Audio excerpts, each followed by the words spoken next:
Golapganj helping হ্যান্ডসের কার্যকরী পরিষদের নির্বাচন উপলক্ষে বদরুল মুহিব মুকিত পরিষদের মতবিনিময় সভা অনুষ্ঠিত হয়েছে বার্মিংহামে। এতে যুক্তরাজ্যের বিভিন্ন শহর থেকে এই পরিষদের সমর্থক ও সংগঠনের সদস্যবৃন্দ অংশ নেন। বিস্তারিত জানাচ্ছেন আমাদের সহকর্মী মোহাম্মদ আতিকুর রহমান।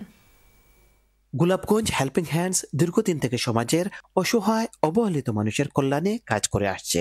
বিশেষ করে গোলাপগঞ্জবাসীর কল্যাণে এ সংগঠন যে মানব কল্যাণমূলক কাজ করেছে বিগত দিনে তা সত্যি প্রশংসনীয়। আর সেই ধারাবাহিকতা বজায় রাখতে ও মানব কল্যাণের ধার মানুষের দোরগোড়ায় পৌঁছে দিতে আসন্ন নির্বাচনে বদরুল মুহিব মুকিত পরিষদকে নির্বাচিত করতে হবে।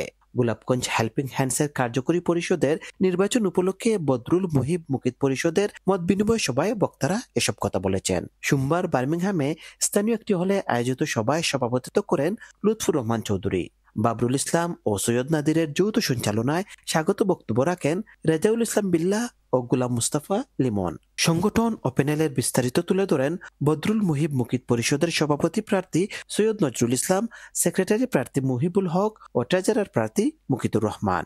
এ সময় অন্যান্যের মাঝে বক্তব্য রাখেন Mustafizur Rahman Ruhel, Abul Kalam, Mustafa Mia, Ferdous Alam, Belal Hossain, panel chairman Shahjahan Chowdhury, treasurer Mikail Chowdhury সহ আরো অনেকে। এ নির্বাচনে বদরুল মুহিব মুকিত পরিষদ ছাড়াও মাসুক শুকুর মারুফ নামে আরেকটি পরিষদও অংশ নেওয়ার কথা। আমাদেরকে ভবিষ্যতেও আমাদের অসমাপ্ত কাজকে কন্টিনিউ করার জন্য আপনাদের মতামত দিবেন।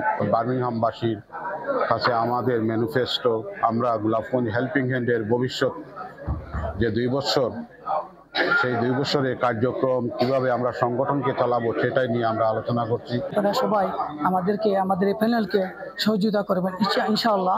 আমি একজন ট্রেজারার পদপ্রার্থী হিসাবে আপনাদেরকে প্রতিজ্ঞা করতে পারি, ইনশাআল্লাহ আপনাদের এই আনামত আমরা সুন্দরভাবে এবং সুষ্ঠুভাবে পরিচালনা করব। বার্মিংহাম থেকে Mohammad Atikur Rahman, channel S news.